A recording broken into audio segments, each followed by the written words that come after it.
Hello to all my dear students, how are you? Hope so you all are well. और हम लोग आज एक बहुत बहुत इंपॉर्टेंट टॉपिक डिस्कस करेंगे बेटा, and that is of the ecosystem. Alright, and we will be discussing about the pyramids of the ecosystem. मतलब मेरे आज का जो टॉपिक है वो हम लोग पूरा पिरामिड्स को डिस्कस करने जा रहे हैं, है ना। और बहुत इंपॉर्टेंट टॉपिक है बेटा, कभी भी क्वेश्चंस नीट के अंदर इससे पूछ लेते हैं। तो we will be talking about all the type of the pyramids of the ecosystem. All right. Now, ecological pyramid. सबसे पहले जब आप कोई भी चीज पढ़ते हो तो उसके बारे में एटलीस्ट आपको ये मालूम होना चाहिए कि what are actually the ecological pyramids. आखिर ecological pyramids होते क्या है? जब भी आप देखते हो पिरामिड्स को तो आप ऐसे बनाते हो ना। पिरामिड जब भी बनाते हो तो कैसा दिमाग में क्या आता है? आप ऐसा बनाते हो, है ना। पिरामिड ऐसा ही बनाते हैं, ठीक है। लेकिन यहाँ पर एक और तरीके का भी पिरामिड आपको देखने को मिलेगा। कभी कभी पिरामिड्स ऐसे भी हो सकते हैं, ऐसे तो होते ही हैं जनरली, लेकिन ऐसे भी हो सकते हैं। मतलब पिरामिड हमेशा ज़रूरी नहीं है कि ऐसे अपराइट ही होंगे। कभी कभी जो पिरामिड होते हैं वो इन्वर्टेड भी हो सकते हैं। इसके ऊपर आज हमको फोकस करना है। इन्वर्टेड, अपराइट तो होते ही हैं, है ना। सबसे कॉमन कौन से होते हैं? अपराइट। जब भी पिरामिड की बात आती है तो हमारे दिमाग में आता है कि हाँ भाई, बेस जो है वो नीचे से ब्रॉड होगा और ऊपर जाते जाते नैरो होगा। लेकिन कभी कभी ऐसे भी होता है ना। पिरामिड तो हमेशा अपने ऐसा ही बनाते ना, अपराइट। लेकिन कभी कभी वो इन्वर्टेड भी हो सकता है, लेकिन ज़्यादातर केस में अपराइट। जैसे कि वो वहाँ पर जन्माष्टमी के ऊपर मटकी फोड़ते हैं तो क्या होता है, पहला सर्कल बड़ा होता है, फिर सर्कल छोटा छोटा छोटा छोटा, और लास्ट में जाकर एक बच्चा मटकी फोड़ देता है। Are you getting? So upright होते हैं, लेकिन यहाँ पर उल्टे भी हो सकते हैं। चलिए स्टार्ट करते हैं।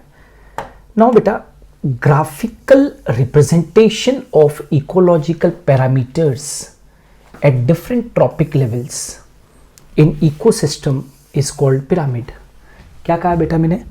Graphical representation of the ecological parameters eight different trophic levels. वापस से रिपीट कर रहे हैं। Graphical representation of the ecological parameters eight different trophic levels in an ecosystem is called age pyramid.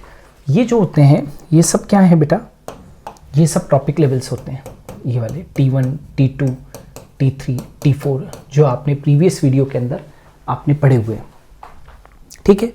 Now these pyramids are, ये जो parameters है, हमने कहा ना कि graphical representation of the ecological parameters right at different trophic levels. तो फिर एक मन में क्वेश्चन उठता है, what are these ecological parameters?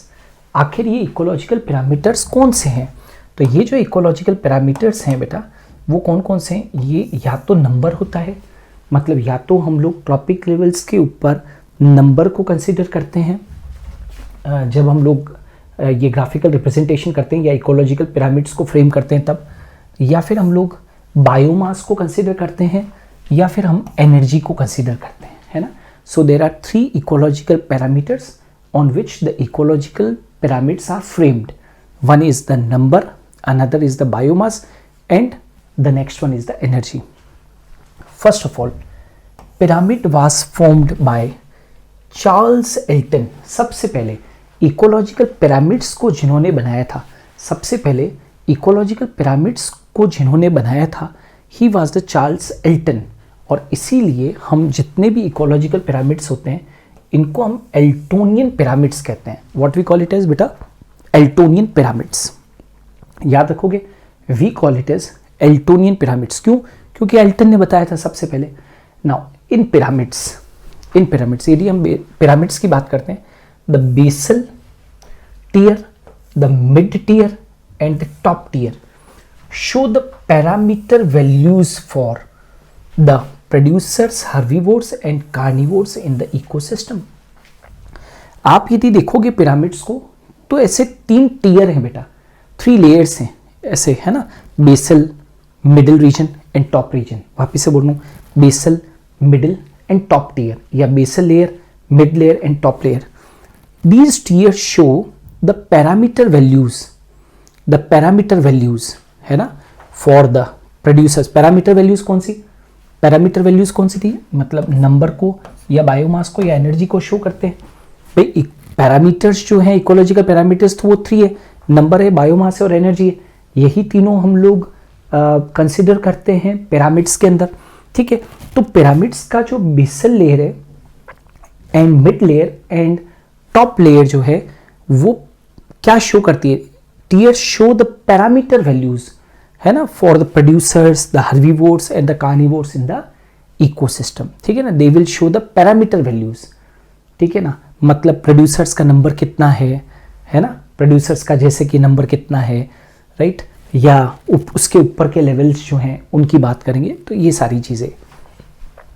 Now these pyramids are of how many types, 3 types. जैसा कि हमने आपको कहा अभी कि ये जो पिरामिड्स हैं वो 3 टाइप्स के हैं।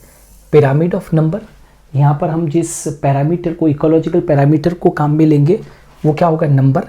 यहाँ पर हम पिरामिड्स ऑफ बायोमास में जिस इकोलॉजिकल पैरामीटर को काम में ले रहे हैं वो बायोमास होगा, और यहाँ पर जिस इकोलॉजिकल पैरामीटर को काम में लेंगे वो क्या होगा, एनर्जी। तो ऑल टुगेदर पिरामिड्स 3 टाइप्स के होते हैं, pyramid of number, pyramid of biomass and pyramid of energy. Now let's take each one, एक एक को लेते हैं। सबसे पहले पिरामिड्स ऑफ नंबर। यहाँ पर आपके सामने कुछ पिरामिड्स के एग्जांपल्स दूंगा जिससे कि मैं प्रूव करूँगा कि यहाँ पर हम लोग नंबर को कंसीडर करेंगे। पिरामिड ऑफ नंबर, यहाँ पर पैरामीटर क्या है, यहाँ पर पैरामीटर है नंबर, यानी कि हम हर एक टॉपिक लेवल के ऊपर इसी पैरामीटर को ध्यान में रखते ही हम पढ़ेंगे, ठीक है, नंबर को ध्यान में रखते हुए पढ़ेंगे। In this type of the pyramid the number of individual organism in various tropic level, number of individual organism in various tropic level is shown, ठीक है ना। हर एक ट्रॉपिक लेवल के अंदर हम क्या शो करते हैं, नंबर ऑफ इंडिविजुअल ऑर्गेनिजम्स को शो करते हैं। ये सारे बेटा, ये क्या है, T1, T2, T3, T4, ये सब ट्रॉपिक लेवल से है ना, ये वाले T1, T2, T3, T4, मतलब हर लेवल के ऊपर we will be considering here the number of individual organism at each tropic level, ठीक है। These pyramids are mostly upright, mostly ये upright होते हैं जैसा कि डायग्राम इंडिकेट कर रहे हैं। क्यों? Because the number of the producers, जो T1 लेवल के ऊपर जो producers होते हैं is maximum, and the number of the herbivores and the number of the carnivores decreases towards the apex और at the successive trophic levels. Successive trophic levels मतलब T1, T2, T3, T4। तो ये pyramid अक्सर ये हम देखते हैं कि ये पिरामिड्स अपराइट होते हैं, राइट। क्यों?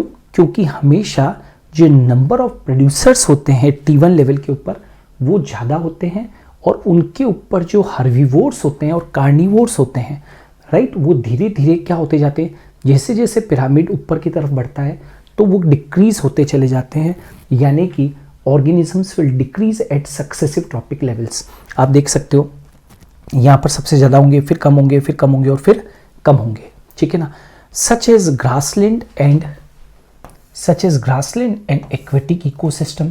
यदि हम ग्रासलैंड और एक्वेटिक इकोसिस्टम की बात करें तो उनके अंदर हमेशा पिरामिड ऑफ नंबर जो है वो अपराइट ही आएगा, यानी कि प्रोड्यूसर्स का जो नंबर है वो मैक्सिमम होगा, और जैसे जैसे आप ऊपर बढ़ोगे तो हर्बीवोर्स और फिर कार्निवोर्स का नंबर अपेक्स पर जाते जाते कम हो जाएगा। Let's talk about an example of the grassland ecosystem and let's talk an example of the aquatic ecosystem. Grassland ecosystem में क्या है, देखो बेटा, ग्रासलैंड इकोसिस्टम जैसे कि नेम शो कर रहा है, ग्रासलैंड इकोसिस्टम के अंदर जो प्रोड्यूसर्स होंगे वो कौन होते हैं, ग्रासेस। अब जैसे ग्रासेस को रैबिट ने खाया, ठीक है ना, रैबिट को फॉक्स ने खाया, फॉक्स को लायन ने खाया, तो T1 लेवल के ऊपर तो प्रोड्यूसर्स हैं, लेकिन यहाँ पर जो है वो कौन आते हैं, रैबिट क्या है, हर्बीवोर है, प्राइमरी कंज्यूमर है लेकिन हर्बीवोर है। यहाँ पर ये सेकेंडरी कंज्यूमर है और ये क्या है, टर्शरी कंज्यूमर है, क्लियर। यहाँ पर यदि आप देखोगे एक्वेटिक इकोसिस्टम के अंदर तो फाइटोप्लैंक्टन्स सबसे प्राइमरी लेवल के ऊपर है, यानी कि प्रोड्यूसर्स हैं। किसी भी एक एक्वेटिक इकोसिस्टम के अंदर फाइटोप्लैंक्टन्स जो होते हैं वो प्रोड्यूसर्स होते हैं, फिर जूप्लैंक्टन्स जो होते हैं वो प्राइमरी कंज्यूमर्स होते हैं, यानी कि हर्बीवोर्स होते हैं, फिर small fish and large fish ये क्या होते हैं, that is they are the next trophic levels के ऊपर, जिनको कि हम कहेंगे कार्निवोर्स होते हैं, ठीक है। तो यहाँ पर एक बिल्कुल सिंपलेस्ट एग्जांपल आपको दे रखा है ग्रासलैंड इकोसिस्टम का, जिसमें कि जो प्रोड्यूसर्स होते हैं, ग्रासेस होती है, उनका मैक्सिमम नंबर होता है, और फिर जैसे जैसे आप आगे बढ़ोगे तो number of herbivores and carnivores will decrease successively at the apex और at the successive trophic levels, जैसे ग्रास, रैबिट, फॉक्स और लॉयन। ये ग्रासलैंड इकोसिस्टम का बहुत अच्छा सा एग्जांपल है।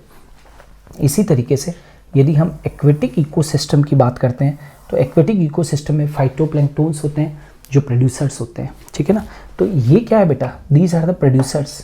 ये जो है T1 लेवल के ऊपर क्या है, प्रोड्यूसर्स है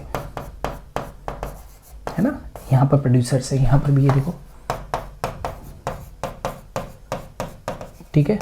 तो फिर क्या है, फाइटोप्लैंक्टन के बाद में जूप्लैंक्टन, जूप्लैंक्टन के बाद में स्मॉल फिश, स्मॉल फिश के बाद में large fish. Got it. Now कभी कभी ऐसा भी हो सकता है कि ये जो पिरामिड ऑफ नंबर है ये बेटा इन्वर्टेड भी हो सकता है। जरा देखते हैं कैसे। But in exceptional cases, but in a tree ecosystem, ये देखो यहाँ पर ये ट्री इकोसिस्टम बता रखा है। What is a tree ecosystem बेटा, जैसे कि ट्री इकोसिस्टम का मतलब है एक फॉरेस्ट इकोसिस्टम की बात करूंगा।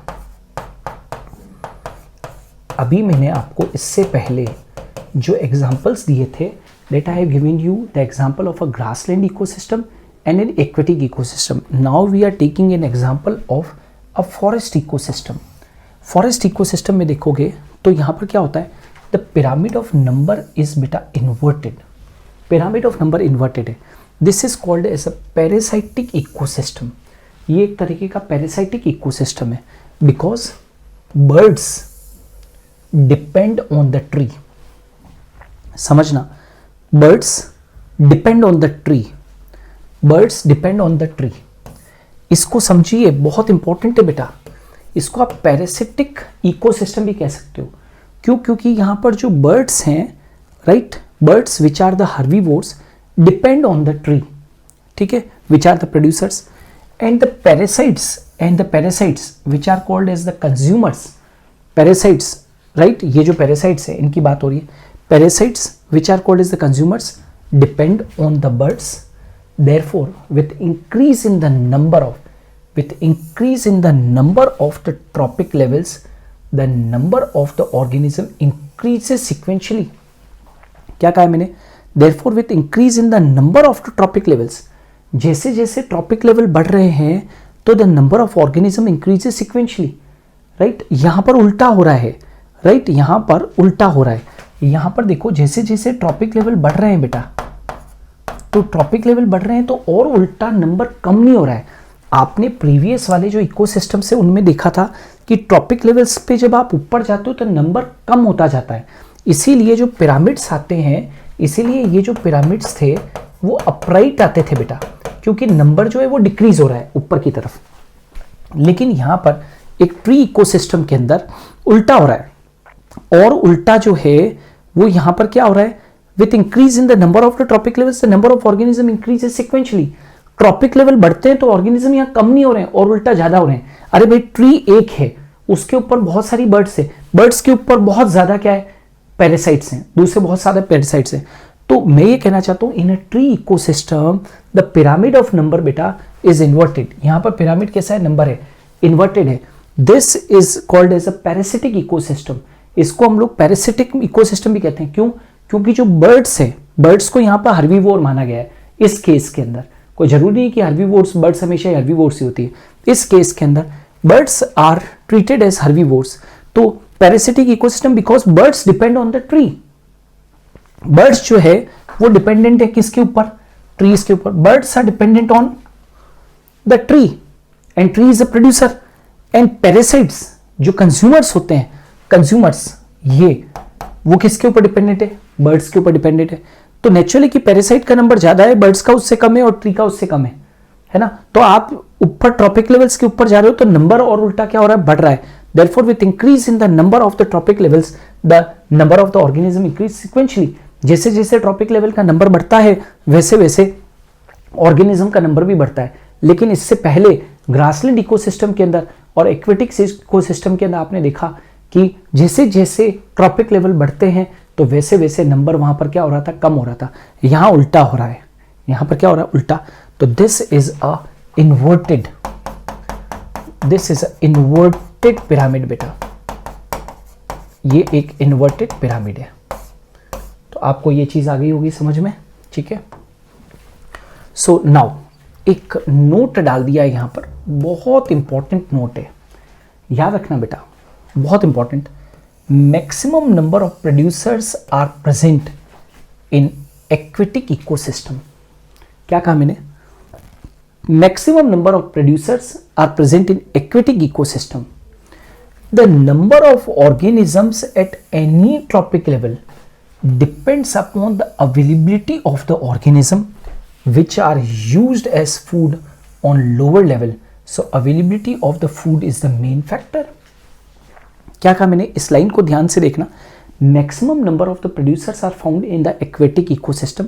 Now यहाँ से खास बात ये देखो, the number of the organism at any trophic level, number को कंसिडर करो ना, the number of the organism at any trophic level will depend upon the availability of the organism which are used as food, on lower level, है ना, which are used as the number of any organism, the number of the organism at any trophic level will depend upon the availability of the organism which are used as food on lower level. Right, so availability of the food is the main factor. कहने का मतलब है कि किसी एक trophic level के ऊपर organisms का नंबर कितना होगा, किसी एक ट्रॉपिक लेवल के ऊपर ऑर्गेनिजम्स का नंबर कितना होगा, ये डिपेंड करता है अवेलेबिलिटी ऑफ फूड के ऊपर। अवेलेबिलिटी ऑफ फूड यहां पर बहुत बड़ा फैक्टर है, ये चीज ध्यान रखना है। अब याद रखो, pyramid of number shows biotic potential of an ecosystem. Right, जो पिरामिड ऑफ नंबर है वो किसी भी इकोसिस्टम का एक बायोटिक पोटेंशियल शो करता है। The number of members of any particular species in favourable condition is called as a biotic potential. क्योंकि अब जैसे ही हमने कहा कि pyramid of number shows biotic potential of an ecosystem, तो आखिर फिर बायोटिक पोटेंशियल है क्या चीज? तो बायोटिक पोटेंशियल क्या होता है बेटा? The number of members of any particular species, the number of any particular species in favorable condition is called as a biotic potential. तो pyramid of number क्या show करता है? Biotic potential of an ecosystem. What is biotic potential? The number of the members of any particular species in favorable condition. जब favorable conditions available होती है तो number of the members of any particular species is representing the biotic potential. Clear? तो ये था बेटा, that was the pyramid of the number. अब आ जाते हैं the very very important one, और वो है pyramid of biomass. There the ecological pyramid in the pyramid of number we have taken the ecological parameter as the number.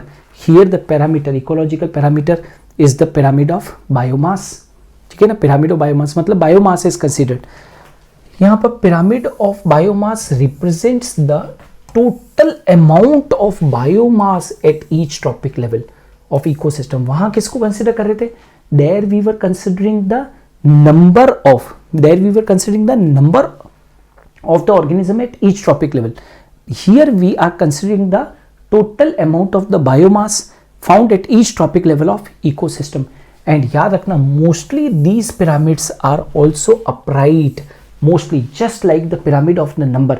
जिस तरीके से आपने पिरामिड ऑफ नंबर में देखा था कि mostly they were upright. No doubt that pyramid of number में also be inverted, लेकिन वो रेयर कंडीशन थी जैसे कि ट्री इकोसिस्टम में। वैसे ही यहाँ पर जो पिरामिड ऑफ बायोमास होता है वो जनरली कैसा होता है? अपराइट होता है, जैसे कि ट्री इकोसिस्टम के अंदर, है ना, जैसे कि ट्री इकोसिस्टम के अंदर, है ना, ट्री इकोसिस्टम में। जो देखो कैसे यहाँ पर एक ट्री इकोसिस्टम बना रखा है। ये ट्रॉपिक लेवल से बेटा T1, T2, T3, है ना, यहाँ पर ये T1, T2, T3, T4, है ना। यहाँ पर देखो बायोमास को कंसीडर कर रहे हो। अब तुमको कंफ्यूजन नहीं रखना है, यही पिरामिड ट्री, बर्ड्स और पैरासाइट का इससे पहले वाले स्टेज के अंदर कैसा था? ये चीज बिल्कुल उल्टा था। आर यू गेटिंग और नॉट? ये यहाँ पर उल्टा पिरामिड था, लेकिन यहाँ पर आप देखोगे तो यही पिरामिड कैसा है, सीधा है, क्योंकि ट्री का बायोमास ज़्यादा है बर्ड से, बर्ड्स का बायोमास ज़्यादा है दैट इज पैरासाइट से। तो जैसे जैसे ऊपर जा रहे हैं बायोमास के रेस्पेक्ट में देखो तो बायोमास क्या होता जा रहा है, रिड्यूस हो रहा है, बायोमास इज रिड्यूसिंग। यहाँ पर क्या है, biomass is reducing at upper trophic level, at upper trophic levels. आप जैसे जैसे ऊपर की तरफ जाएंगे तो अपर ट्रॉपिक लेवल के ऊपर बायोमास क्या होता जा रहा है, कम होता जा रहा है। ट्री का बायोमास ज़्यादा है, बर्ड्स का उनसे कम है, पैरासाइट्स का उनसे कम है। ऐसा ही एक और बढ़िया एग्जांपल है ग्रासलैंड इकोसिस्टम का। ग्रासलैंड इकोसिस्टम में पिरामिड ऑफ नंबर भी कैसा था बेटा, अपराइट था, और ग्रासलैंड इकोसिस्टम के अंदर पिरामिड ऑफ बायोमास भी कैसा है, अपराइट है। ये देखो ग्रास का जो बायोमास है वो रैबिट से ज़्यादा है, रैबिट का बायोमास फॉक्स से ज़्यादा है, फॉक्स का बायोमास क्या है, लायन से ज़्यादा है। मतलब यहाँ पर भी ट्रॉपिक लेवल्स के ऊपर जैसे जैसे आप ऊपर जाते जाओगे तो बायोमास जो है वो कम होता जाएगा। यहाँ पर प्रोड्यूसर लेवल के ऊपर बायोमास, प्रोड्यूसर लेवल के ऊपर बायोमास जो है वो सबसे ज़्यादा होगा।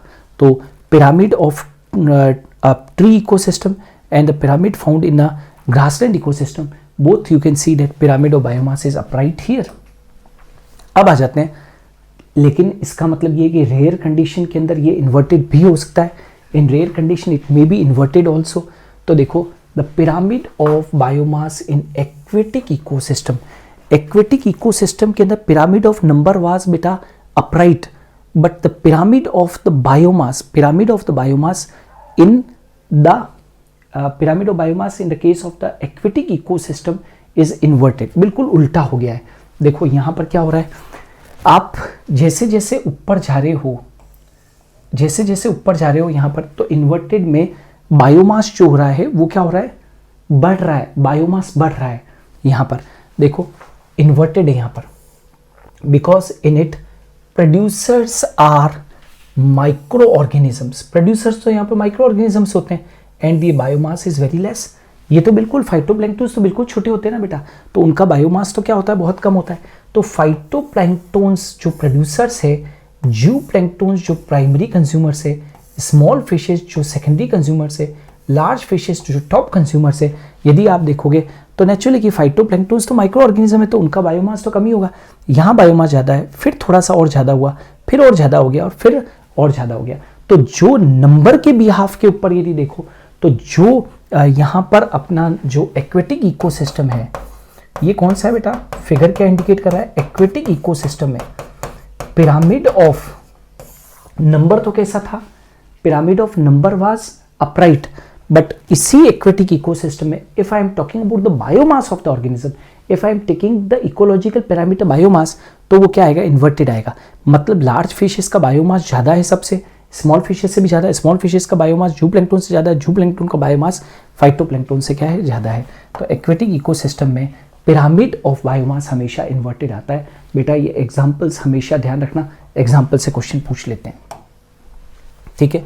नाउ सम इंपॉर्टेंट टर्म्स और points related to the biomass, और ये जो है वो दोनों चीज़ें आपके एनसीईआरटी में दे रखी है, एक होती है स्टैंडिंग क्रॉप और एक होती है standing state. Very very important बेटा फॉर द नीट पर्पस, कभी भी यहाँ से क्वेश्चन पूछ सकते हैं, क्योंकि ये एनसीईआरटी के अंदर मार्क्ड है दोनों चीज़ें। तो सबसे पहले स्टैंडिंग क्रॉप और स्टैंडिंग स्टेट, स्टैंडिंग क्रॉप और स्टैंडिंग स्टेट, इनमें क्या फ़र्क होता है वो जान लो, ठीक है ना। तो देखो some special point related to biomass, ये बायोमास से रिलेटेड पॉइंट्स है इसलिए यहाँ पर डिस्कस करना जरूरी है। देखो total amount of living organic matter present in a particular area in a particular time in an ecosystem is known as the standing crop. क्या कहा मैंने बेटा, total amount of the living organic matter present in a particular area at a particular time in an ecosystem is called as the standing crop. मतलब standing crop किसको show करता है, total amount of living matter को show करता है, मतलब biomass को show करता है। Total amount of living matter, total amount of, वापस से बोल रहा हूँ, total amount of living matter present in a particular area at a particular time in an ecosystem is known as the standing crop, and it may be expressed in terms of weight per unit area. It may be expressed in terms of weight per unit area. Now, biomass is the standing crop expressed in terms of weight. कुछ भी नहीं है. Biomass क्या है? It is standing crop. मतलब biomass क्या है? बहुत बहुत इंपॉर्टेंट बेटा. बायोमास क्या है इसका मतलब? Biomass is the standing crop. और स्टैंडिंग क्रॉप क्या होती है? The amount of the living matter present in a particular area at a particular time in an ecosystem is called as the standing crop. तो याद रखना आज के बाद में कि biomass is the standing crop and it is expressed in terms of weight, यानी कि ऑर्गेनिज्म के मास से related. And mass is measured by bomb calorimeter. Very important. Mass can be measured by, biomass can be measured by bomb calorimeter. यदि आपसे कोई पूछे कि biomass यदि प्लांट का मेजर करना है तो हम किसको यूज करेंगे, तो you will be using the bomb calorimeter. अब आ जाते हैं स्टैंडिंग क्वालिटी या स्टैंडिंग स्टेट क्या होती है. What is the main difference between the standing crop and the standing state. तो स्लाइड सा फर्क है, जरा देखिएगा. Total amount of inorganic substances, यहां पर क्या था, total amount of living organic matter present in a particular area in a particular time in an ecosystem is the standing crop. The total amount of the inorganic substance, the point to be noted here, standing state क्या है, the amount of the inorganic substances such as phosphorus, sulfur, nitrogen, hydrogen present in a particular area at a particular time in an ecosystem is known as a standing state. कितना है, एक word का फर्क है.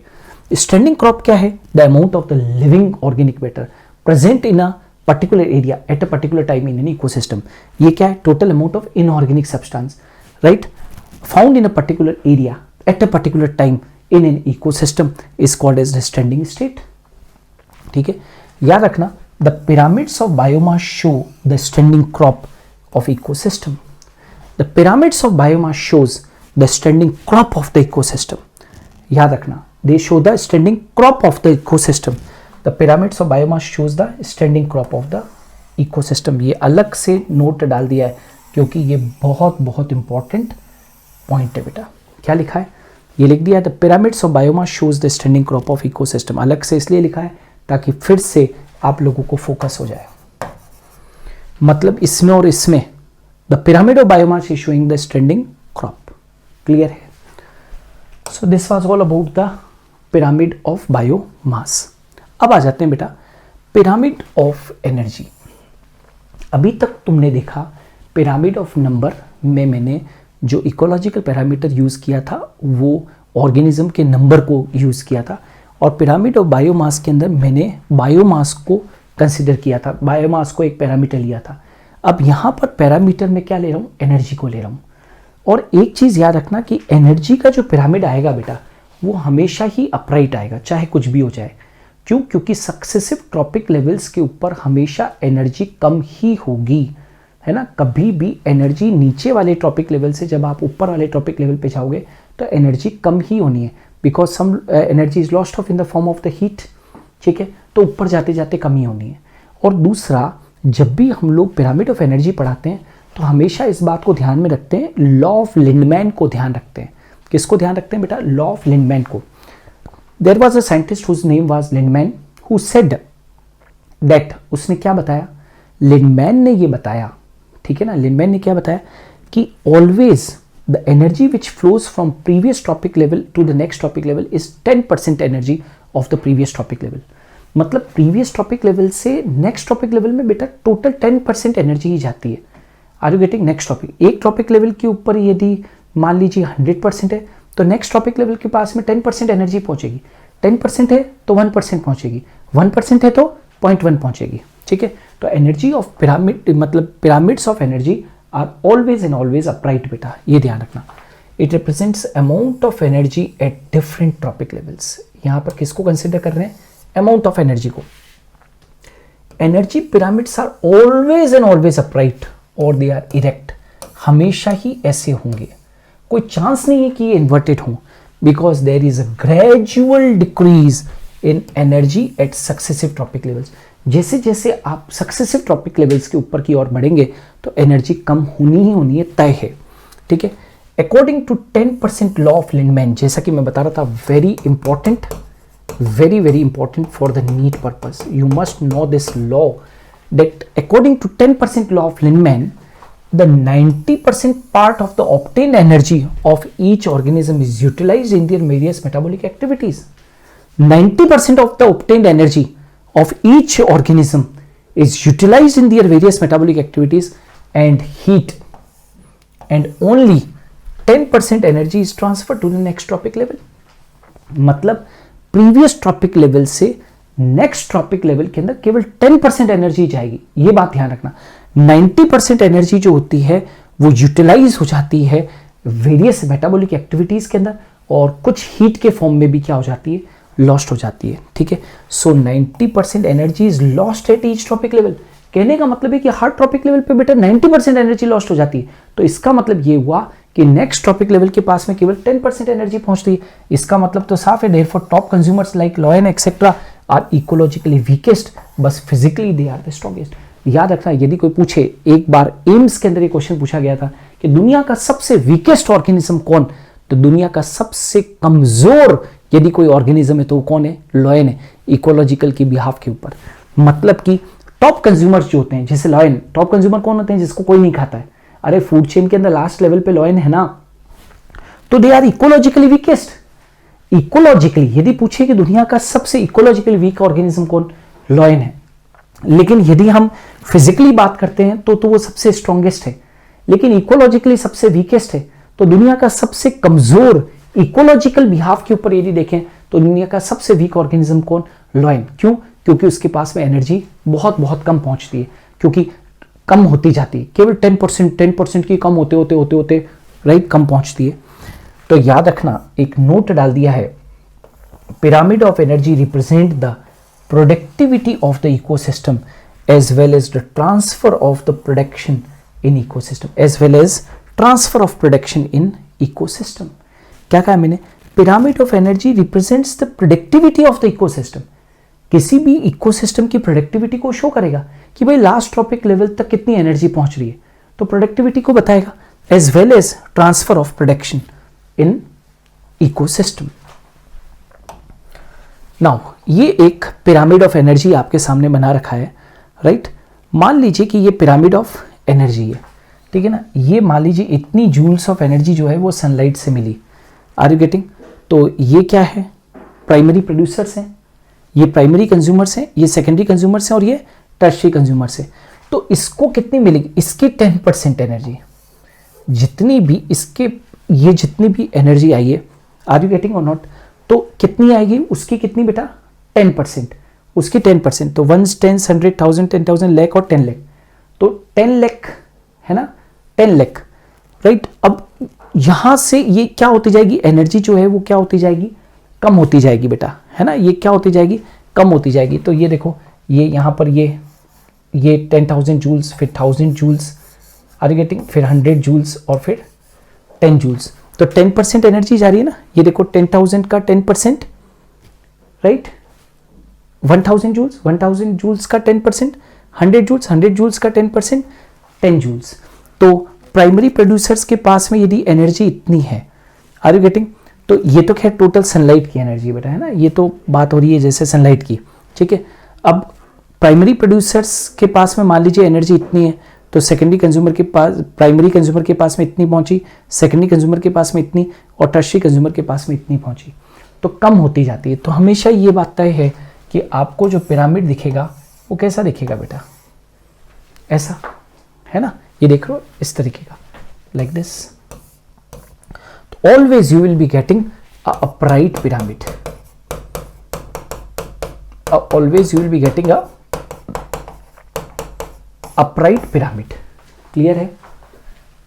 चलो, at the last, limitations of the ecological pyramids.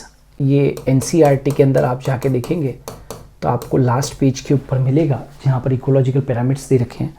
Always remember बेटा, it does not take into account the same species belonging to 2 और more trophic levels, है ना। It doesn't takes into consideration, याद रखना, ये किसको कंसिडरेशन में नहीं लेते हैं बेटा, it never takes into consideration, right, it does not take into account the same species belonging to 2 or more tropic levels। यदि कोई सेम स्पीशीज एक से ज्यादा ट्रॉपिक लेवल के ऊपर प्रेजेंट है तो उसको इकोलॉजिकल पिरामिड कंसिडर नहीं करता है, ये इसकी कमी है ना। This is the limitation of the ecological pyramid. भाई उसको भी कंसिडर तो करना चाहिए ना उस लेवल पे, बट ये कंसिडर नहीं करता है।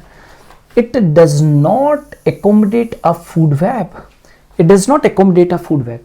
आपने देखा होगा कि फूड चेन्स जब कोरिलेटेड होती है, फूड चेन कोरिलेटेड होती है, तो many food chains are interconnected together to form the food web. But यहाँ पर आपने देखा होगा कि सिंपल फूड चेन्स आपको दिख रही है। जितने भी पिरामिड, चाहे आपने ग्रासलैंड इकोसिस्टम में देखा, चाहे आपने ट्री इकोसिस्टम के अंदर देखा, यानी कि फॉरेस्ट इकोसिस्टम में देखा, कहीं पर भी आपने देखा, तो it does not accommodate a food web. यहाँ पर फूड वेब को कंसिडर नहीं किया जाता है। यहाँ सीधी सीधी जो फूड चेन्स होती है उनको कंसिडर किया जाता है। और saprophytes are not given any place, मतलब जो ये सेप्रोफाइट्स वगैरह जो होते हैं, डिकम्पोजर्स वगैरह होते हैं, उनका इकोसिस्टम में बहुत बहुत बड़ा रोल होता है, बहुत बड़ा रोल होता है। बट यहाँ पर सेप्रोफाइट्स को कहीं पर भी आपने देखा है, we have not given any place in ecological pyramids. Ecological pyramids को जब एस्टेब्लिश किया था एल्टन ने, तो माइक्रो ऑर्गेनिजम्स को जगह नहीं दी गई। There was no position given to the that is the saprophytes, इनको कुछ भी नहीं दिया गया। क्लियर है? सो ये था बेटा इकोलॉजिकल पिरामिड्स। आज की क्लास में हम लोगों ने पूरा एक कंप्लीटली इकोलॉजिकल पिरामिड्स के ऊपर हमने फोकस किया। आने वाले दिनों के अंदर इकोलॉजी के ऊपर हम ढेर सारे वीडियोस अपकमिंग डेज के अंदर लाने वाले हैं। देखिए बेटा, इकोलॉजी एक ऐसा टॉपिक है जो लगता आसान है लेकिन सबसे मुश्किल है, सबसे कॉम्प्लेक्स है। दिक्कत ये है कि इकोलॉजी को कोई पढ़ाना पसंद नहीं करता है। दूसरी चीज़, इकोलॉजी के अंदर क्या है, इतना बड़ा टॉपिक है, there is no limitations at all. और यदि आप नीट के प्रीवियस ईयर्स के यदि क्वेश्चंस को देखते हो आप, तो आपको इकोलॉजी के बहुत सारे क्वेश्चंस मिलेंगे। याद रखना, जो अपना मॉलिक्यूलर बायोलॉजी, जेनेटिक्स और मॉलिक्यूलर बायोलॉजी का सेक्शन, राइट, जो कि 12th क्लास का सेक्शन है, क्लास 11 से सेल बायोलॉजी का सेक्शन है, वो are you getting, plus 11th class के अंदर biological classification, plant kingdom, animal kingdom का सेक्शन, और इधर से क्लास 12th का एक और section, this is ecosystem and ecology, that is very very important. तो आप आने वाले दिनों के अंदर इनके वीडियोस आपको लगातार अवेलेबल होते रहेंगे, उनको ज़रूर देखिए।